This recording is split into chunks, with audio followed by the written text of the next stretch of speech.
কোন মানুষ যদি দুনিয়াতে এমন কোন জায়গায় কোন আমল করে, এমন কোন পাথরের মধ্যে আমল করে যেই পাথরের কোনো জানালা নাই, কোনো দরজা নাই, একেবারে আটকানো, ওই পাথরের মধ্যেও কোন মানুষের যদি কোনো আমল থাকে, কিয়ামতের দিন সেই আমল হাজির করবে কে? আল্লাহ তাআলা কুরআনুল কারীমের মধ্যে বলেন, ওয়ানাদউল মাওয়াজিনাল কিসতা লিয়াউমিল কিয়ামাতি ফালা তুযলামু নাফসুন শাইআ ওয়া ইন কানা মিসকালা হাববাতিন মিন খারদালিন আতাইনা বিহা ওয়া কাফা বিনা হাসিবিন। আল্লাহ তাআলা বলেন, আমি কিয়ামতের দিন ইনসাফের বিচারালয় কায়েম করব, ন্যায় বিচারের আদালত কিয়ামতের দিন আমি আল্লাহ কায়েম করব। বাস্তব কথা, তিতা লাগলেও সত্য কথা, দুনিয়ার আদালতগুলোর মধ্যে ইনসাফ নাই, বেইনসাফি ভরা। এখানে যদি একটা ইনসাফ হয়, বেইনসাফি হয় হাজার হাজার, কিন্তু আল্লাহ তাআলার আদালতে কোনো বেইনসাফি নাই। আল্লাহ তাআলা বলেন, ওয়ানাদউল মাওয়াজিনাল কিসতা লিয়াউমিল কিয়ামা। শুধু তাই না, আল্লাহ তাআলা বলেন, ফালা তুযলামু নাফসুন শাইআ। সেই দিন কারো প্রতি সামান্য কোনো জুলুম করা হবে না। শুধু তাই না, আল্লাহ তাআলা বলেন, ওয়া ইন কানা মিসকালা হাববাতিন মিন খারদালিন আতাইনা বিহা। দুনিয়াতে যদি কেউ কোনো সরিষা দানা পরিমাণ আমল করে, আতাইনা বিহা, ওইটারও আমি হাজির করব। সুবহানাল্লাহ। আল্লাহ তাআলা বলেন, শুধু হাজির করব তা নয়, ওই আমলের ব্যাপারে হিসাব গ্রহণ করা হবে। আল্লাহ তাআলা বলেন, এত হিসাব কে করবে? আল্লাহ জবাব দেন, কাফা বিনা হাসিবিন। হিসাব নেওয়ার জন্য আমি আল্লাহই যথেষ্ট। হযরত লোকমান সন্তানরা এই কথা শিক্ষা দিচ্ছে, বাজার তুমি হয়তো আমার সামনে পীর সাহেব হয়ে থাকবা, কিন্তু তুমি যখন রাত্রে বেলা রুমের মধ্যে দরজা আটকাইবা, ওয়াইফাই লাইনটা দিবা, গুনাহ করবা, পাপ করবা, আমার সামনে তো তোমার মতো ভালো ভদ্র আর কেউ নাই। তুমি আমার অগোচরে যায় অপরাধ করবা, গুনাহ করবা, মনে করো না যে আল্লাহ তাআলা দেখবে না, আল্লাহ সব দেখবে। হযরত লোকমান সেই কথাই বলেন, ও আমার বৎস, তোমার কোন আমল যদি সরিষা দানা পরিমাণ হয়, ওই আমলটা যদি পাথরের মধ্যে থাকে, শুধু তাই না, মিসকালা হাববাতিন মিন খারদালিন ফাতাকুন ফি সাখরাতিন, সেটা যদি পাথরের মধ্যে থাকে, আও ফিস সামাওয়াত, সেটা যদি আসমানেও থাকে, আও ফিল আরদ, সেটা যদি জমিনের সাথেও মিশে থাকে, আল্লাহ তাআলা সেই আমলটা হাজির করবেন। ইয়াতি বিহাল্লাহ, ওই আমলটাও হাজির করবে কে? প্রত্যেকটা নবী হিকমতওয়ালা, কোনো সন্দেহ নাই, কিন্তু হযরত লুকমান আলাইহিস সালাম কেন হিকমত গ্রহণ করলেন, নবুয়ত গ্রহণ করলেন না? ওনাকে যখন প্রশ্ন করা হলো, উনি তখন বললেন, শোনো, নিঃসন্দেহে নবুয়ত এটা অনেক সম্মানজনক একটা কাজ, কিন্তু আল্লাহ সুবহানাহু ওয়া তাআলা আমাকে নিজের থেকে নবুয়তের জিম্মাদারি দেন নাই, বরং আমাকে অপশন দিয়েছেন। আমি চাইলে নবুয়ত গ্রহণ করতে পারি, আমি চাইলে হিকমত গ্রহণ করতে পারি। নবুয়ত যদি আমি গ্রহণ করতাম, এই নবুয়তের যেই জিম্মাদারি, যেই দায়িত্বটা ছিল, যদি কখনো এই দায়িত্বের ভিতরে কোনো কমতি পড়তো, কোনো ত্রুটি বিচ্যুতি হতো, আল্লাহ তাআলার কাছে এই ব্যাপারে আমার জবাবদিহিতা করতে হতো। কিন্তু আল্লাহ তাআলা যদি নিজ থেকে সরাসরি আমাকে নবুয়ত দান করতেন, তাহলে আমার এই নবুয়তের জিম্মাদারি পালনের সব ব্যবস্থাপনা আল্লাহ তাআলা গ্রহণ করতেন। এজন্য নবুয়ত গ্রহণ করাটা আমার জন্য রিস্কের ছিল, আমি এই জন্য হিকমত গ্রহণ করেছি। হিকমত কাকে বলা হয়? তাফসীরের মধ্যে আসছে, হিকমত হলো প্রজ্ঞা, হিকমত হলো দ্বীনের পরিপূর্ণ বুঝ, হিকমত হলো স্বপ্নের তাবির তথা স্বপ্নের ব্যাখ্যা। হযরত লোকমানকে আল্লাহ তাআলা হিকমত দান করেছেন। উনি কত হিকমতওয়ালা মানুষ ছিলেন, এখন নয়, শুধু অতীতেও আরব জাতির মধ্যে হযরত লোকমানের হিকমতপূর্ণ ঘটনা কথাগুলার প্রচলন ছিল।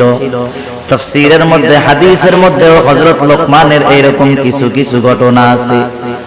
হযরত লোকমান আলাইহিস সালাম শুরুতেই যে এত সম্মানিত ছিলেন তা নয়, কিন্তু শুরু থেকে তার কর্মকাণ্ডের ভিতরে হিকমতের নিদর্শন পাওয়া যাইত। তিনি একটা মানুষের ছাগল চড়াইতেন, তিনি রাখাল ছিলেন প্রাথমিক সময়। একদিন ওই ছাগলের মালিক এসে বলে, ও লোকমান, তুমি আমার জন্য একটা ছাগল জবাই করবা, আর ছাগলের সবচাইতে সুস্বাদু জায়গার গোশত আমার জন্য নিয়ে আসবা। হযরত লোকমান আলাইহিস সালাম একটা ছাগল জবাই করার পর ওই ছাগলের হৃৎপিণ্ড আর জিহ্বার গোশতটা নিয়ে মালিকের সামনে হাজির। মালিক এবার বলতেছে, লোকমান যাও আর একটা ছাগল জবাই করো, এই ছাগলের সবচাইতে নিকৃষ্ট জায়গার গোশত তুমি আমার সামনে হাজির করবা। এইবার হযরত লোকমান আরেকটা ছাগল জবাই করলেন। এইবারও তিনি হৃৎপিণ্ড আর জিহ্বার গোশত নিয়ে হাজির হয়ে গেলেন। মালিক জিজ্ঞাসা করতেছে, ও লোকমান, তুমি কি আমার সাথে মজা করতেছো নাকি? তোমাকে সবচাইতে উত্তম জায়গার গোশত আনতে বললাম, তুমি হৃৎপিণ্ড আর জিহ্বার গোশত আনছো। আবার সবচাইতে নিকৃষ্ট জায়গার গোশত আনতে বলেছি, তুমি হৃৎপিণ্ড আর জিহ্বার গোশত নিয়ে হাজির হইলা, কারণ কি? হযরত লোকমান তখন বললেন, মালিক, কারো যদি এই হৃদয় আর জবানটা ভালো হয়ে যায়, তার সব ভালো হয়ে যায়। মালিক, কারো যদি হৃদয় আর জবানটা খারাপ হয়ে যায়, তার সব কিছু খারাপ হয়ে যায়, সে সবচাইতে নিকৃষ্ট হয়ে যায়। রাসূল আকরাম সাল্লাল্লাহু আলাইহি ওয়াসাল্লাম এই জন্য বলেন, ইন্নাল্লাহা লা ইয়ানজুরু ইলা সুওয়ারিকুম ওয়ালাকিন ইয়ানজুরু ইলা কুলুবিকুম ওয়া আমালিকুম। আল্লাহ তাআলা কারো সূরত দেখেন না, কারো সিরাত দেখেন না। আল্লাহ তাআলা দেখেন না কে কত সুন্দর, বরং আল্লাহ তাআলা দেখেন কার অন্তরটা কেমন। সেজন্য চেহারা, সূরত, সার্টিফিকেট এগুলার কোনো দাম আল্লাহ তাআলার কাছে নাই। যদি হইতো তাহলে আবু জেহেল সম্মানিত ব্যক্তি হইতো, হযরত বেলাল সম্মানিত ব্যক্তি হতে পারতো। হযরত লোকমান উনিও এরকম ছিলেন, আবশি কালো গোলাম, কালো চুলগুলা কোকড়া, পাগুলা ছড়ানো, ঠোঁটটা মোটা। এক কথায় আমাদের দৃষ্টিতে একটা মানুষকে অসুন্দর দেখার জন্য যা কিছু দরকার সব তার মধ্যে ছিল, কিন্তু আল্লাহ সুবহানাহু ওয়া তাআলা কেমন সম্মান দিয়েছেন। হযরত লোকমান তিনি একদিন মানুষের সামনে বক্তব্য দিচ্ছেন, বক্তৃতা দেওয়ার জন্য দাঁড়ায় গেছেন। উপস্থিত শ্রোতাদের মধ্য থেকে একজন দাঁড়ায় বলে, ও লোকমান, আপনি আপনার বক্তব্য দেওয়ার আগে আপনার নিকটে আমার একটা প্রশ্ন আছে, অনুগ্রহ করে জবাব দিবেন। হযরত লোকমান বললেন, হ্যাঁ বলো। লোকটা এবার বলতেছে, আপনি কি সেই লোকমান নাকি যেই লোকমান আমার সাথে বাগানে বাগানে ছাগল চড়ায় বেড়াইতো? আপনি কি সেই লোকমান নাকি? একটু শিক্ষণীয় বিষয় একটু খেয়াল দিয়া শুনবেন। আমাদের সমাজে অনেক মানুষ আছে, একটা সময় তার কিছুই ছিল না, না ছিল কোনো সম্মান, না ছিল কোনো মর্যাদা, কিন্তু কালের পরিবর্তনে আজকে অনেক সম্মান সম্পদের মালিক। আপনি যদি তাকে তার অতীতের কথা স্মরণ করায় দেন, দেখবেন সে আপনার উপরে বিরক্ত হবে। সে তার অতীত যে এত খারাপ ছিল, অতীতে যে সে কষ্টে ছিল, সেটা সে ফেস করতে চায় না, সামনে আনতে চায় না, অতীতকে ভুলে থাকতে চায়। কিন্তু স্বাভাবিক বিষয়টা হলো এমন, যেই ব্যক্তি সর্ব অবস্থায় তার অতীতকে স্মরণ রাখে, অতীতের শিক্ষা নিয়ে চলে, অধিকাংশ ক্ষেত্রে এই ধরনের মানুষগুলা শুকরগুজার বান্দা হয়।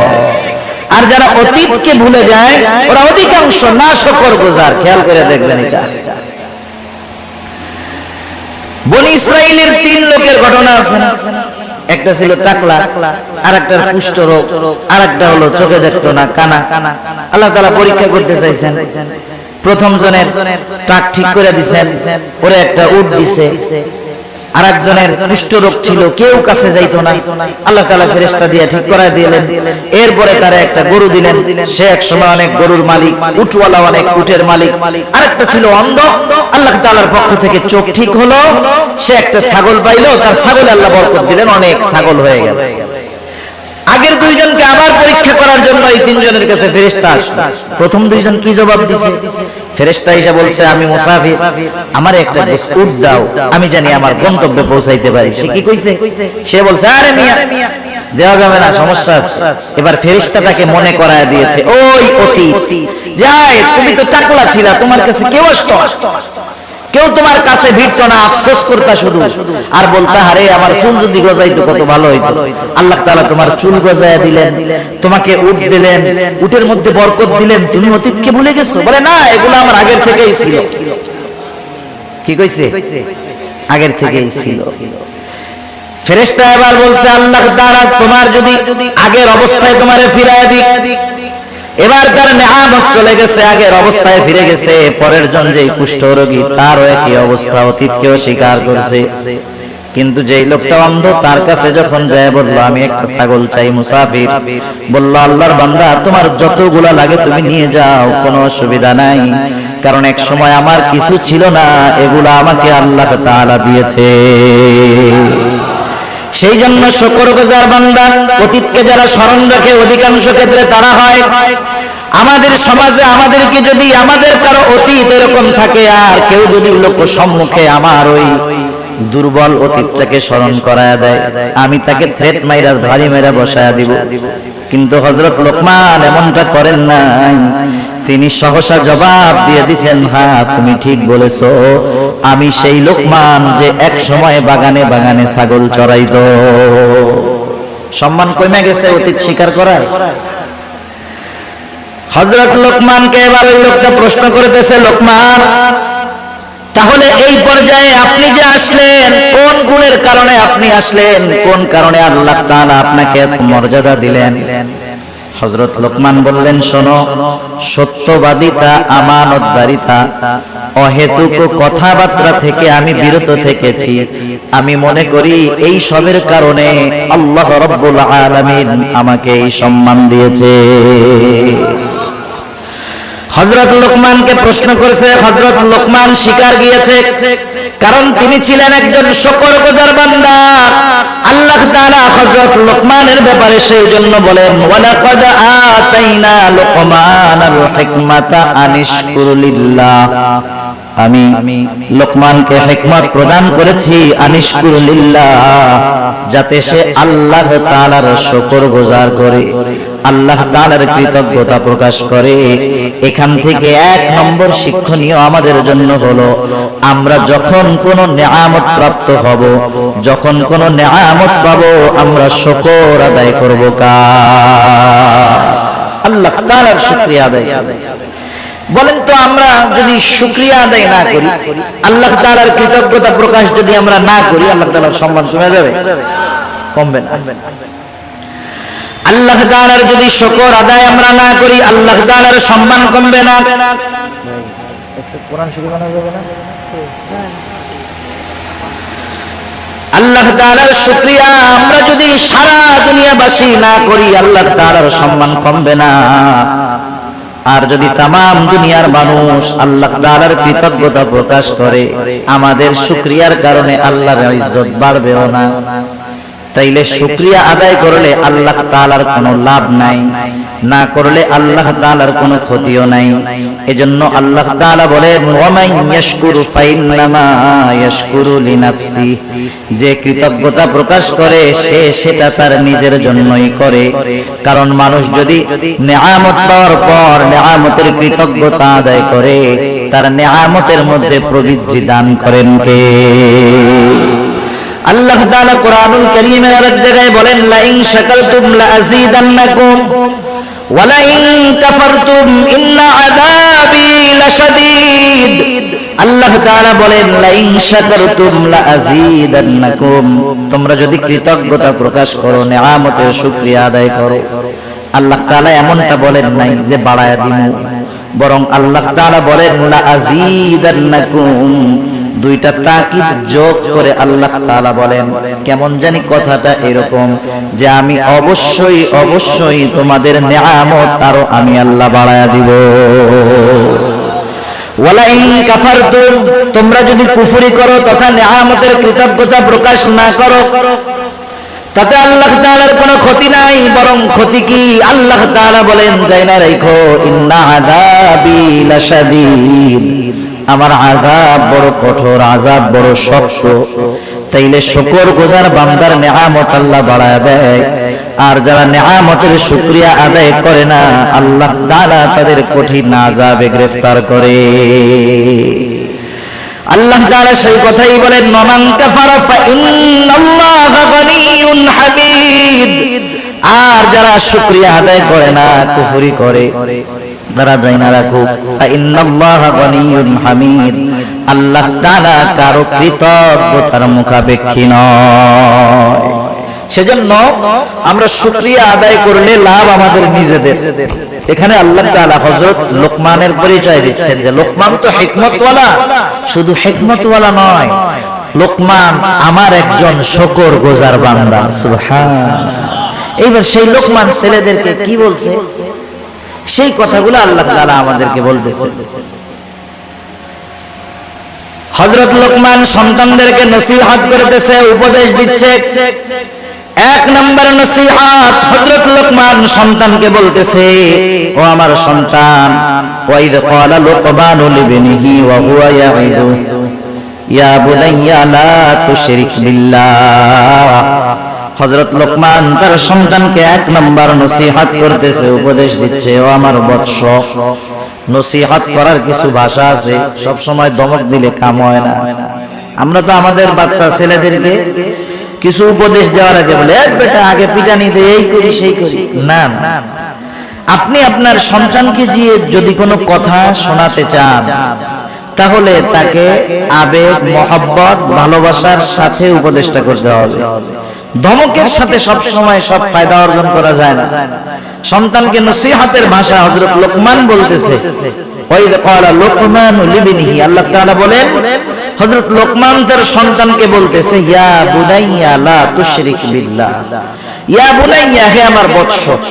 এটা বাংলায় অনুবাদ করে এর ভিতরে যে মজাটা আছে এটা বোঝানো যাবে না। আপনাকে যদি বাংলাদেশ নয়, তামাম দুনিয়ার শ্রেষ্ঠ একজন আর্টিস্ট একটা আপেল অথবা কমলা আইকা আপনার সামনে দিয়া বলে, এটা খুব মজা না খাইতে, আপনি দেখবেন ঠিক, কিন্তু এর মজা বোঝা যাবে না। সেজন্য আরবি ভাষাটা না অনুধাবন করতে না পারলে এর মূল মজা তর্জমায় বোঝা যায় না।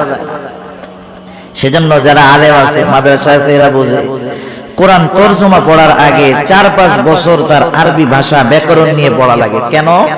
কারণ কোরআনে আল্লাহ কি বলেন সেটা পরিপূর্ণ অনুধাবন করার যোগ্যতা অর্জন করার জন্য। এখন তো আমার নেই, একটু ভাষাগত জ্ঞান থাকলেই মনে করে আমার চাইতে বড় আর কে জানে, ঠিক না? হযরত লোকমান বলতেছেন, ইয়া বুনাইয়া লা তুশরিক বিল্লাহ। এই ইয়া বুনাইয়ার মধ্যে মায়া, মমতা, স্নেহ, মোহাব্বত, ভালোবাসার বহিঃপ্রকাশ আছে। হযরত লোকমান বলতেছে, হে আমার বৎস, লা তুশরিক বিল্লাহ। আমরা মুমিন, আমরা মুসলমান, আমরা আমাদের সন্তানদেরকে প্রথম যে শিক্ষাটা দেওয়ার দরকার হযরত লোকমান সেই শিক্ষাটাই দিয়েছেন। আল্লাহ তাআলা কত সুন্দরভাবে হযরত লোকমানের নসিহতগুলো জানায় দিলেন যে হযরত লোকমান তার সন্তানকে সর্বপ্রথম তাওহীদ তথা আল্লাহ তাআলার একত্ববাদের পরিচয় শিক্ষা দিয়েছে, ঈমানের শিক্ষা দিয়েছে। আগে মূল হলো ঈমানের শিক্ষা। কিসের শিক্ষা? ঈমান হলো সব আমলের মূল। আমল ভুরি ভুরি আছে, ঈমান নাই, ওই আমলের কোনো দাম নাই। সেজন্য শিরক থেকে আমাদের সন্তানদেরকে বাঁচার নসিহত করতে হবে। এখন যদি আমরা নিজেরা নিজেদের মধ্যে একটু যাচাই বাছাই করি, আমাদের নাসিরউদ্দিন জর্জ ভাই বলতেছিলেন, আপনারা এখানে আসার আগে আজকে সারাদিন আপনার সন্তান কি করেছে, কয়জন বাপ খোঁজ নিয়েছেন? 5 জন হাত উঁচা করতে পারবেন না। এবার আমি যদি আপনাদের প্রশ্ন করি, এমন কোন বাবা আছেন একটু বলেন, আমি আমার সন্তানটাকে একদিন সুন্দর মতো আমার পাশে বসাইয়া গায়ে হাত বুলাইয়া এরকম বলেছি, ও আমার কলিজার টুকরা সন্তান, আল্লাহ তাআলার সাথে শিরিক কইরো না? আছেননি 2-1 বাপ এরকম? আমার পোলা এখনো বড় হয় নাই, এই ওয়াজ করার টাইম ওরে হয় না, এই জন্য আমি করি নাই। মানে আপনারা আবার কইতে পারেন যে হুজুর ওয়াজ করতেছেন, আপনি কি এই আমল করছেন নাকি? মানে আমার ছেলে তো বড় হয় নাই তো। তাহলে দেখেন এই জায়গায় যে কয়জন আছেন, একজন সাহস করে হাত উঁচা করতে পারেন না, আফসোসের ব্যাপার। একটু চিন্তা করেন না কি হবে অবস্থা, কবরে যাওয়ার পরে ওই পোলা কি দিবে? দেওয়ার আছে কিছু? বরং ওই পোলা আপনি আমল করতেছেন, ওই ছেলে জাহান্নামে যাওয়ার কারণ হইতে পারে। হযরত লোকমান সন্তানকে বলতেছে, ইয়া বুনাইয়া লা তুশরিক বিল্লাহ, হে আমার বৎস, তুমি আল্লাহ তাআলার সাথে শিরক কইরো না। কেন শিরক করবা না? ইন্নাশ শিরকা লাযুলমুন আযীম, শিরক হলো মহা অন্যায়, মহা জুলম। প্রত্যেকটা গুনাহ, প্রত্যেকটা পাপ জুলম, কিন্তু সবচাইতে বড় জুলম হলো আল্লাহর সাথে শিরক করা। এজন্য আল্লাহ তাআলা কোরআনুল কারীমের মধ্যে বলেন, ইন্নাল্লাহা লা ইয়াগফিরু আন ইউশরাকা বিহি ওয়া ইয়াগফিরু মা দুনা যালিকা লিমান ইয়াশা ওয়া মান ইউশরিক বিল্লাহি ফাকাদ ইফতারা ইসমান আযীমা।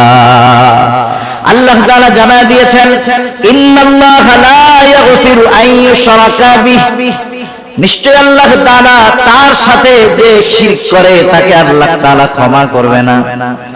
আল্লাহ তাআলা বলেন, ওয়া ইয়াগফিরু মা দুনা যালিকা লিমান ইয়াশা, শিরক ছাড়া যদি কেউ কোনো অন্যায় করে আল্লাহ তাআলা যাকে চান তাকে তিনি ক্ষমা করে দিবেন। কিন্তু যে শিরক করলো সে কি অপরাধ করলো? আল্লাহ তাআলা বলেন, ওয়া মান ইউশরিক বিল্লাহি ফাকাদ ইফতারা ইসমান আযীমা, যে আল্লাহ তাআলার সাথে শিরক করলো, ফাকাদ ইফতারা ইসমান আযীমা, সে এক মহা পাপের সূচনা করলো। এজন্য এই পৃথিবীতে যার দ্বারা শিরক শুরু হয়েছে, কিয়ামত পর্যন্ত যত শিরক হবে সব শিরকের সমপরিমাণ গুনাহ তার আমলনামায় যোগ হবে। যেমন আদম আলাইহিস সালামের এক সন্তান যে হত্যা করছে, হত্যাকারী যেটা, কিয়ামত পর্যন্ত পৃথিবীতে যত অন্যায়ভাবে হত্যা সংঘটিত হবে সব হত্যার গুনাহ তার আমলনামায় যোগ হয়ে যাবে। নাউযুবিল্লাহ। সেজন্য আল্লাহ আমাদেরকে শিরক থেকে বাঁচার তৌফিক দান করুন। আল্লাহ তাআলা আমাদেরকে সকল প্রকার শিরক থেকে বেঁচে থাকার তৌফিক দান করুক, সবাই বলি আমিন। সেজন্য আমাদের দ্বারা যেন নতুন কোন শিরকের আবির্ভাব না ঘটে। এই যে অনেক সময় নতুন নতুন মাজার গজায়, শুনছেন না আপনারা? রাত্রের মধ্যে মাজার উঠে যায় একবার, কয়েকদিন পরে ওই জায়গায় সেজদা দেওয়া, এইসব অপরাধ শুরু হয়। যাদের মাধ্যমে এগুলো শুরু হলো, যতদিন ওইখানে ওই অপকর্ম চলবে তাদের আমলনামায় ওই গুনাহ যোগ হতে থাকবে। আল্লাহ তাআলা এরপর আরেক জায়গায় বলেন, ইন্নাল্লাহা লা ইয়াগফিরু আন ইউশরাকা বিহি ওয়া ইয়াগফিরু মা দুনা যালিকা লিমান ইয়াশা ওয়া মান ইউশরিক বিল্লাহি ফাকাদ যাল্লা যালালান বাঈদা। আল্লাহ তাআলা জানায় দেন, শিরক ছাড়া তিনি সব গুনাহ ক্ষমা করে দিবেন। শুধু তাই না, যারা শিরকের সাথে জড়িত হয়ে যায় তারা বহুত বড় পথভ্রষ্ট হয়ে যায়, তারা সিরাতে মুস্তাকিমের পথ থেকে বিচ্যুত হয়ে জাহান্নামের পথের পথিক তারা হয়ে যায়। আল্লাহ তাআলা বলেন, ফাকাদ যাল্লা যালালান বাঈদা, তারা বহুত বড় পথভ্রষ্ট হিসাবে পরিণত হয়। শুধু তাই না, আল্লাহ তাআলা কোরআনুল কারীমের আরেক জায়গায় বলেন, মান ইউশরিক বিল্লাহি ফাকাদ হারামাল্লাহু আলাইহিল জান্নাতা ওয়া মাওয়াহুন নার ওয়া মা লিয-যালিমিনা মিন আনসার। আল্লাহ রাব্বুল আলামিন বলেন, মান ইউশরিক বিল্লাহ, যে আল্লাহ তাআলার সাথে শিরক করে, ফাকাদ হারামাল্লাহু আলাইহিল জান্নাহ, আল্লাহ তাআলা তার জন্য জান্নাতকে হারাম করে দেয়। যারা শিরক করে তাদের জন্য জান্নাত হারাম। জোরে বলেন, তাদের জন্য জান্নাত কি? হারাম, হারাম। শুধু তাই না, আল্লাহ তাআলা বলেন, ওয়া মাওয়াহুন নার ওয়া মা লিয-যালিমিনা মিন নাসীর। আল্লাহ তাআলা বলেন, জাহান্নাম এটা কতই না নিকৃষ্ট আবাসস্থল, তাদের জন্য কোনো সাহায্যকারী নাই। আল্লাহ তাআলা যারা শিরক করে তাদের ব্যাপারে একটা উপমা দেন। আল্লাহ তাআলা বলেন, ওয়া মান ইউশরিক বিল্লাহ, ফাকাআন্নামা খাররা মিনাস সামা ফাতাখতাফুহু আত-তায়রু আও তাহওয়ি বিহির রিহু ফি মাকানিন সাহিক। আল্লাহ তাআলা বলেন মাইয়ুশরিক বিল্লাহ, যে আল্লাহ তাআলার সাথে শিরক করে, ফাকাআন্নামা খাররা মিনাস সামা, সে কেমন জানি আসমান থেকে পতিত হয়, আল্লাহ তাআলার জিম্মাদারি তার উপর থেকে উঠে যায়, সে আসমান থেকে পতিত হলো। ফাকাআন্নামা খাররা মিনাস সামা ফাতাখতাফুহু আত-তায়রু, একটা পাখি তারে সো মাইরা নিয়ে গেল, আও তাহউই বিহির রিহু ফি মাকানিন সাহিক, অথবা প্রচন্ড ঝড় বাতাস তাকে দূরবর্তী অজানা কোন জায়গায় নিক্ষেপ করলো। তার মানে যেই ব্যক্তি শিরক করে সে তার আমল সপ্তবাদ হয়, জাহান্নামের ঠিকানা তার হয়, জান্নাত হারাম হয়।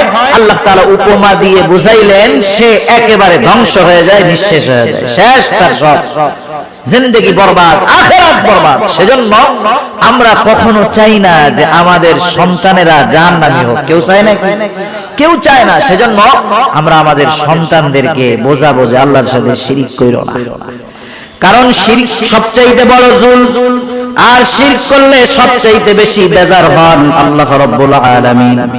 এটা হযরত লোকমানের প্রথম নসিহত। এরপরে আল্লাহ সুবহানাহু ওয়া তাআলা এই নসিহতের পরে নিজে কিছু নসিহত করেছেন, সময় সুযোগ হইলে ওইটা আমরা শেষে বলবো। আজকে শুধু হযরত লোকমানের নসিহতগুলো আমরা শুনি, একটু খেয়াল রাখবো, মুখস্থ করার চেষ্টা করব।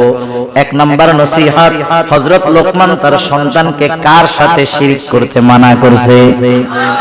দুই নাম্বার, এবার সন্তানকে উদ্দেশ্য করে হযরত লোকমান বলতেছে, ইয়া বুনাইয়া ইন্নাহা ইন তাকু মিসকালা হাববাতিন মিন খারদালিন ফাতাকুন ফি সাখরাতিন আও ফিস সামাওয়াতি আও ফিল আরদি ইয়াতি বিহাল্লাহ।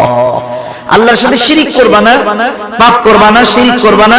শুধু তাই না, এবার আল্লাহ তাআলা কতটা সূক্ষ্মদর্শী, তার মানে আল্লাহ তাআলা আমাদেরকে কতটা দৃষ্টির ভিতরে রাখেন। হযরত লোকমান সন্তানকে সেটা বুঝাইতেছেন। প্রত্যেকটা বাচ্চা যদি ছোট থেকে তার মা বাবা বাচ্চাকে যদি শিক্ষা দেয় আল্লাহ তাআলার ব্যাপারে, ওই বাচ্চার মগজে ওই বিশ্বাসটা ঢুকে যায়, সে সব সময় ওই বিশ্বাসের উপরে অটল থাকে। হযরত লোকমান সন্তানকে এবার কি বলতেছে, ইয়া বুনাইয়া ইন্নাহা ইন তাকু মিসকালা হাববাতিন মিন খারদাল। একটু খেয়াল দিয়ে শুনেন, বলতেছে হে আমার বৎস, ইন্নাহা সেই জিনিসটা, ইন্নাহা সেই জিনিসটা, কোন জিনিসটা? মুফাসসিরিনে কেরাম দুইটা মত পাওয়া যায়। এক নাম্বার হলো এই ওই জিনিসটার দ্বারা উদ্দেশ্য হলো কোন পাপ। কোন কোন মুফাসসির বলেন পাপ না, সেটা যে কোনো আমল, ভালো আমল হতে পারে, মন্দ আমল হতে পারে। হযরত লোকমান সন্তানকে বলতেছে, ও আমার বৎস, তুমি যেই আমলই করো না কেন, ভালো অথবা মন্দ, ইন্নাহা ইন তাকু মিসকালা হাববাতিন। আল্লাহ তাআলা হযরত লোকমানের নসিহতটা কত সুন্দরভাবে দেখেন আমাদের খেদমতে পেশ করে বলেন। হযরত লোকমান সন্তানকে বলতেছে, তুমি যেই আমলটা করো সেই আমলটা যদি সরিষা দানা পরিমাণ হয়, ইন্নাহা ইন তাকু মিসকালা হাববাতিন মিন খারদালিন ফাতাকুন ফি সাখরাতিন আও ফিস সামাওয়াতি আও ফিল আরদি ইয়াতি বিহাল্লাহ। তুমি যে আমলটা করো, ভালো হোক আর মন্দ হোক, ওই আমলটা যদি সরিষা দানা পরিমাণ হয়, কি দানা পরিমাণ বলেন? ওই আমলটা যদি সরিষা দানা পরিমাণ হয়, আর ওই আমলটা যদি পাথরের মধ্যে থাকে, কোন জায়গায় থাকে? হযরত আনাস রাদিয়াল্লাহু তাআলা আনহু হতে বর্ণিত হাদিস, কোন মানুষ যদি দুনিয়াতে এমন কোন জায়গায় কোন আমল করে, এমন কোন পাথরের মধ্যে আমল করে যেই পাথরের কোন জানালা নাই, কোন দরজা নাই, একেবারে আটকানো, ওই পাথরের মধ্যেও কোন মানুষের যদি কোন আমল থাকে, কিয়ামতের দিন সেই আমল হাজির করবে কে?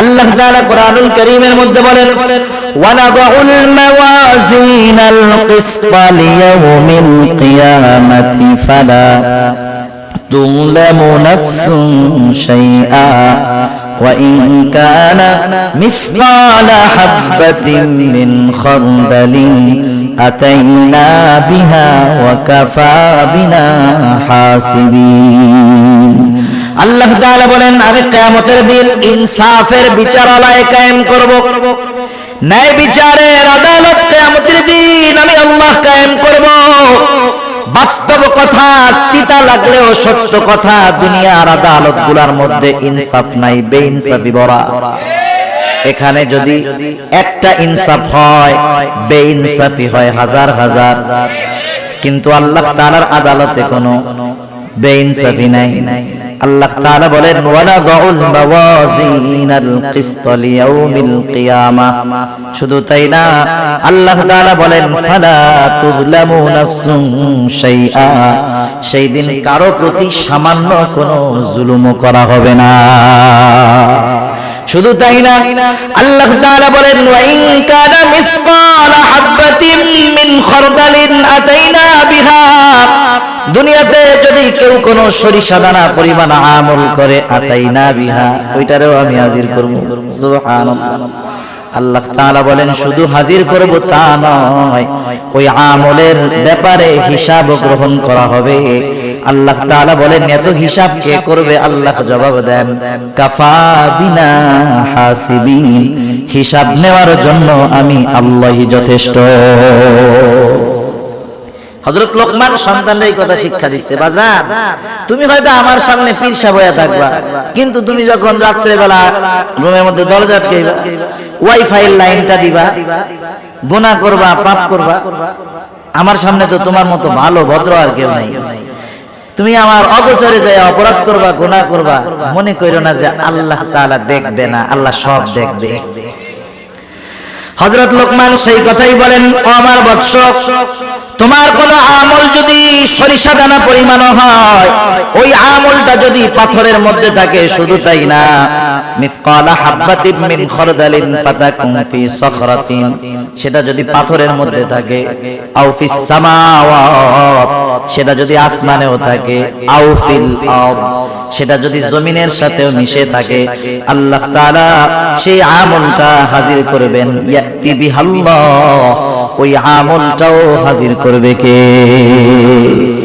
আল্লাহ তাআলা কেন হাজির করতে পারেন কারণ আল্লাহ তাআলা ইন্নাল্লাহা লাতীফুন খাবীর কারণ আল্লাহ তাআলা হলেন সব খবর জানে শুধু তাই না সূক্ষ্ম দ্রষ্টা সূক্ষ্ম থেকে সূক্ষ্মাতীত সব বিষয়ের খবর আল্লাহ তাআলার কাছে আছে আরে আমল সংগঠিত হওয়ার পরে তো সেটা আল্লাহ তাআলা জানেন আমি যখন কোনো আমল করার চিন্তা করি বদ আমলের চিন্তা করি সেটারও খবর যিনি জানেন তিনি কে আল্লাহ তাআলা সূরাতুল কাফের মধ্যে বলেন ওয়ালাকাদ খালাকনাল ইনসানা ওয়া না'লামু মা তুওয়াসওয়িসু বিহি নাফসুহু ওয়া নাহনু আকরাবু ইলাইহি মিন হাবলিল ওয়ারিদ আল্লাহ তাআলা বলেন আমি মানুষ সৃষ্টি করেছি ওয়া না'লামু মা তুওয়াসওয়িসু বিহি নাফসুহু আমি জানি কোন জিনিস তার অন্তরের মধ্যে ওয়াসওয়াসা দেয় ওয়াসওয়াসা দেখা যায় নাকি দুনিয়ার মধ্যে তো এমন প্রযুক্তি আছে একটা মানুষ অসুস্থ হয় নাই কিন্তু তার কোনো অর্গান অসুস্থ হতে পারে শরীরের কোনো অংশ অসুস্থ হতে পারে হয় নাই ওই লোকটারে যদি এমআরআই মেশিনের মধ্যে ঢুকায় দেওয়া হয় রিপোর্ট বের হয়ে আসবে আপনার কিডনি অসুস্থ হয় নাই তবে হতে পারে যত্ন নেন কিন্তু দুনিয়ায় এমন কোন মেশিন আছে নাকি যার মধ্যে ঢুকায় দিলে আমার আপনার অন্তরে কি আছে রিপোর্ট আকারে বের হবে আছে নাই কিন্তু আল্লাহ তাআলা বলেন ও আমার গোলাম আমি তোমাকে সৃষ্টি করেছি শুধু তাই না আমি এটাও জানি তোমার অন্তরের মধ্যে কোন জিনিসে ওয়াসওয়াসা দেয় কেন জানেন আল্লাহ তাআলা বলেন ওয়া নাহনু আকরাবু ইলাইহি মিন হাবলিল ওয়ারিদ আমি তোমার অন্তরের ওয়াসওয়াসার খবর জানার কারণ হলো আমি তোমার শাহরগের চাইতে অধিক নিকটে তার মানে আমার ভাষায় আমি মাঝে মধ্যে বলি আমি আমার যত কাছে তার চাইতে বেশি কাছে কে আছে, সেজন্য আমার প্রত্যেকটা পদক্ষেপ আল্লাহর নজরের বাইরে। গহীন অরণ্যের মধ্যে গভীর রাত্রে যদি একটা পাতা পড়ে, সেই পাতা পড়ার খবরটাও জানে কে? আল্লাহ তাআলা।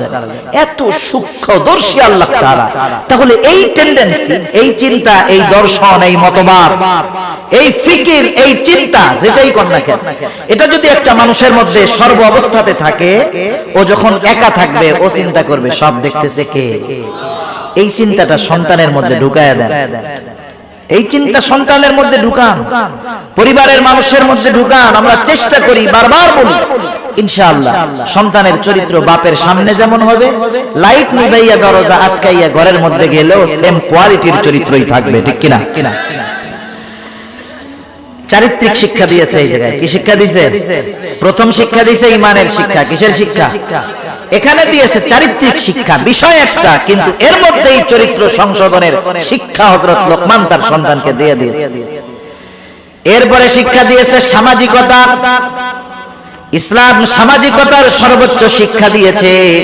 হযরত লোকমান এবার তার সন্তানকে বলতেছে, ইয়া বুনাইয়া আকিমিস সালাহ ওয়া'মুর বিল মা'রুফি ওয়ানহা আনিল মুনকার واصبر على ما أصابك إن ذلك من عزم الأمور।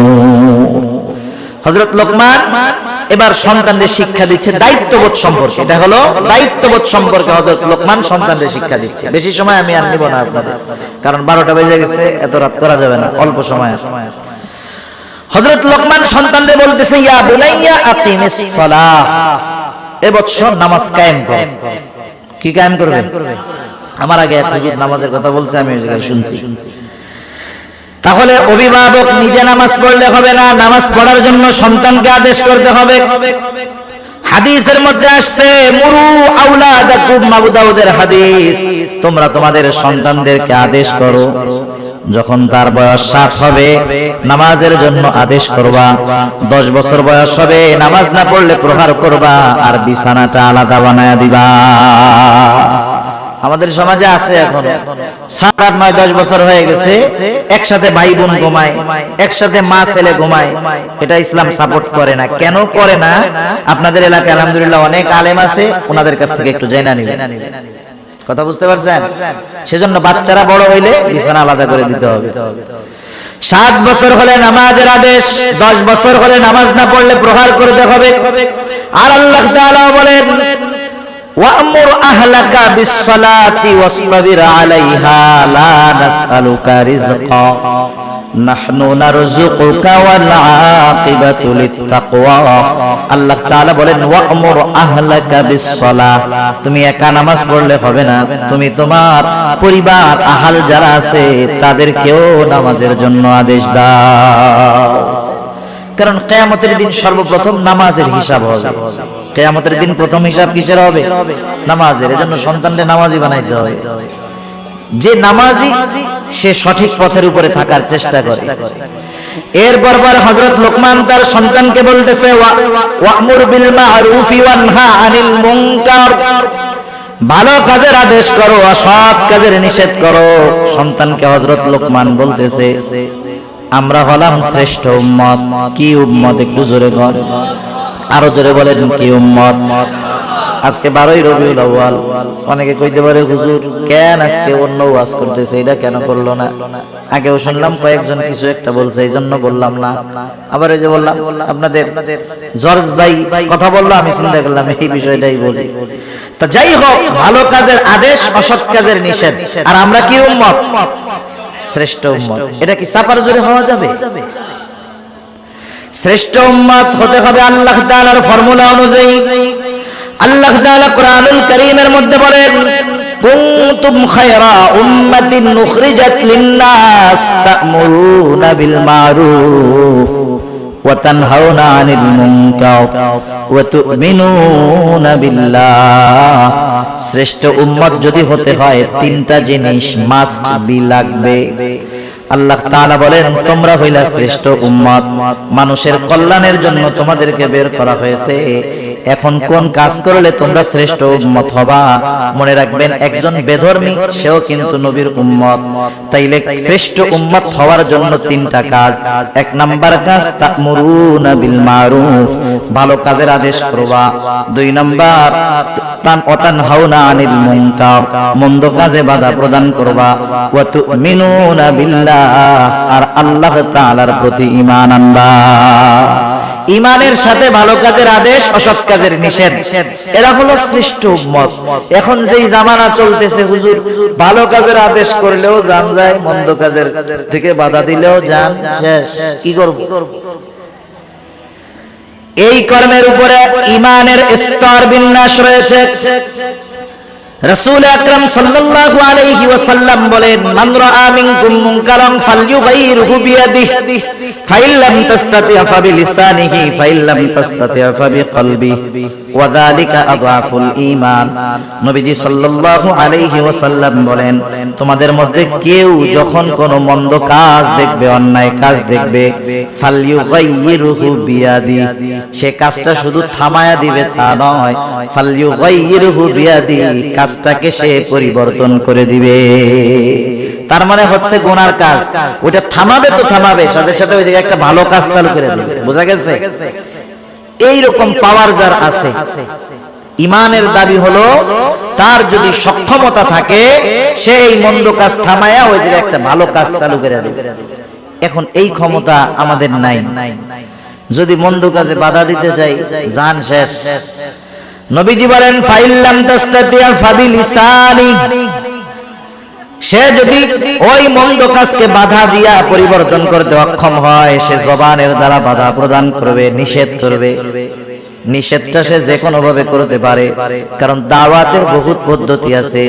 একই কাজ যদি আপনার ছেলে করে, আপনি তাকে বাধা দিয়া ধোলাই মন মতো দিতে পারবেন, কিন্তু পাশের একজন যদি করে, আপনি ধমক দিতে পারবেন, মাগার ধোলাই দিতে পারবেন না, কারণ ওই জায়গায় ওই পাওয়ার আপনার নাই।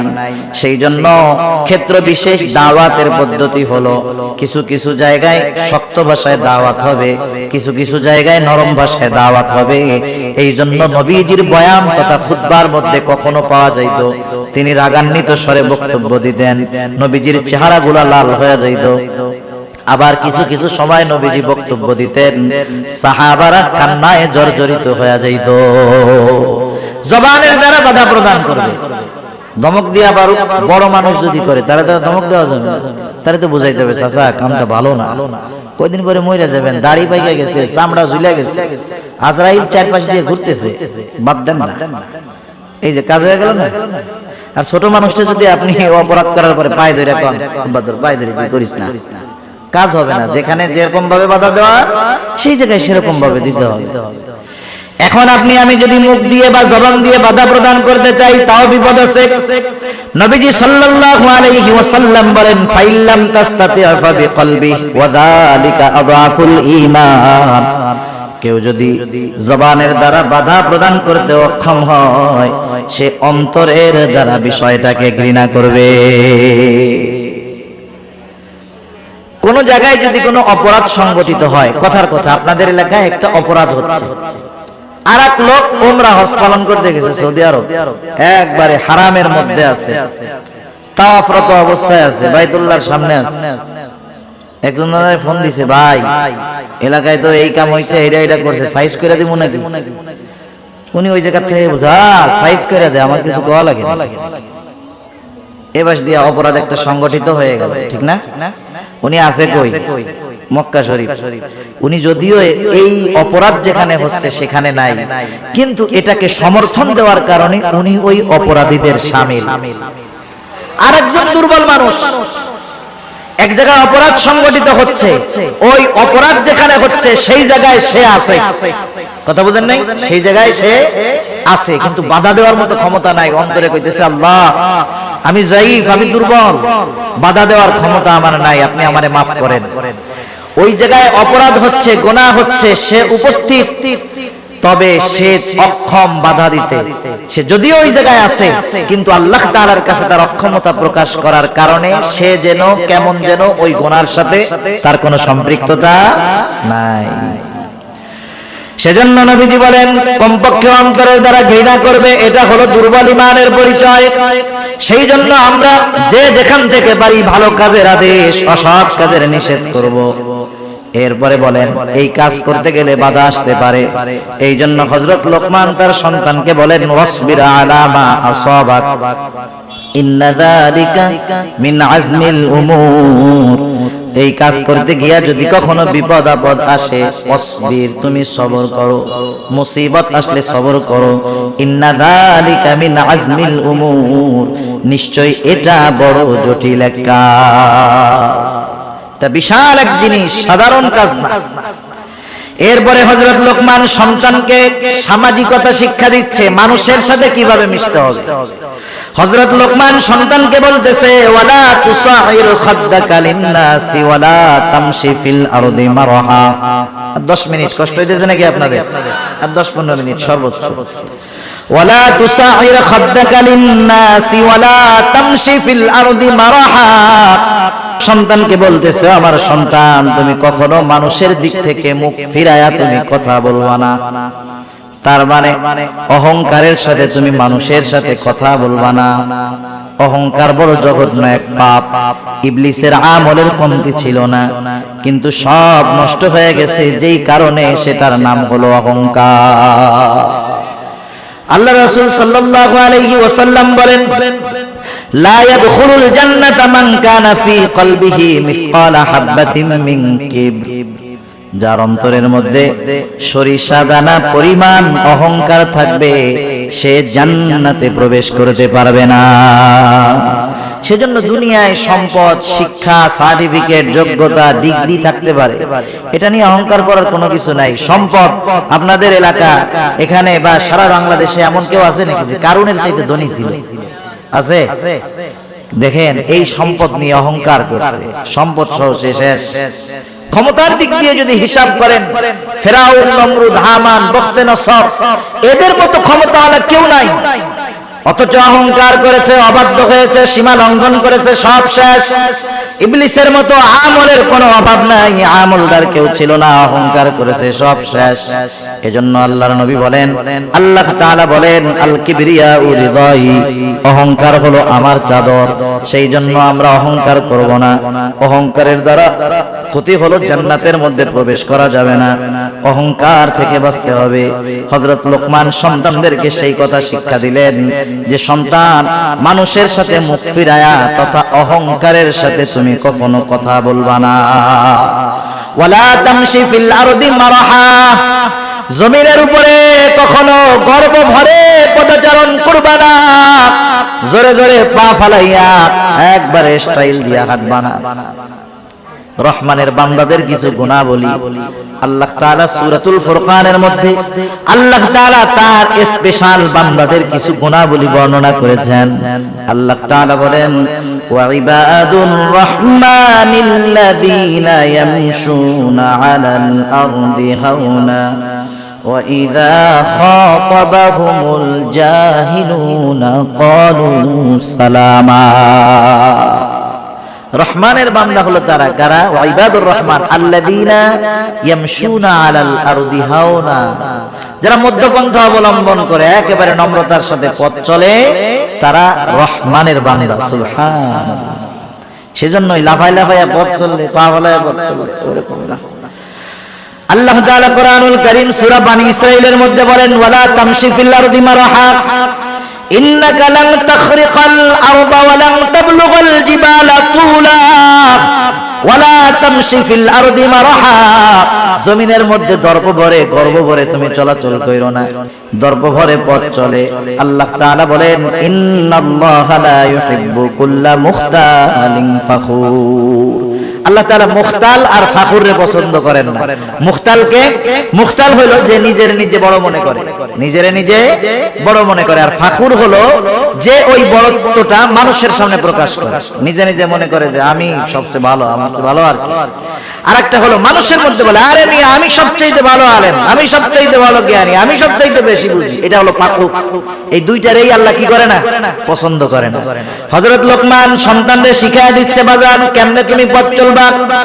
তুমি কেমনে পথ চলবা? হযরত লোকমান সন্তানকে বলতেছে ওয়াকসির ফি মাশিকা ওয়াগদুদ মিন সাউতিক ইন্না আনকারাল আসওয়াত লাসাউতুল হামির। হযরত লোকমান সন্তানকে বলতেছে তুমি জমিনের মধ্যে মধ্যম পন্থা অবলম্বন করে হাঁটবা, অতি দ্রুত গতিতে হাঁটবা না, ইহুদি খ্রিস্টানদের মতো আস্তে আস্তে হাঁটবা না, মধ্যম পন্থা অবলম্বন করে হাঁটবা। আর একটা উপদেশ শিক্ষা দিল যে তুমি তোমার কণ্ঠস্বরকে একটু নিচু কইরা রাখবা।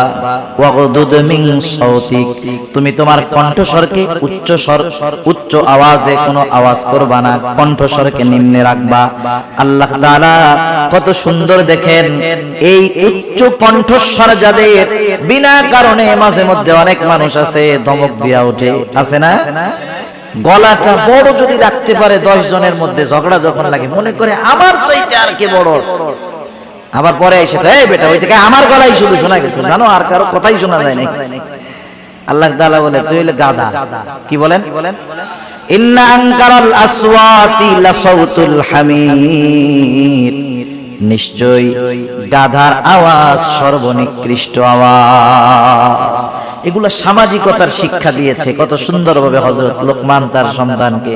নৈতিকতার শিক্ষা, ঈমানের শিক্ষা, গুনাহ থেকে বাঁচার শিক্ষা, মানুষের সাথে চলাচল আচরণের শিক্ষা হযরত লোকমান সন্তানকে দিয়েছে। বাবা হিসেবে উনি যেমন নসিহত করেছেন, অনুরূপভাবে আমাদের প্রত্যেকের উচিত, যারা বাবা হয়েছেন, যারা হবেন, এই নসিহতগুলো জানা, আবেগ মহব্বত ভালোবাসার সাথে সন্তানদেরকে এই নসিহতগুলো করা।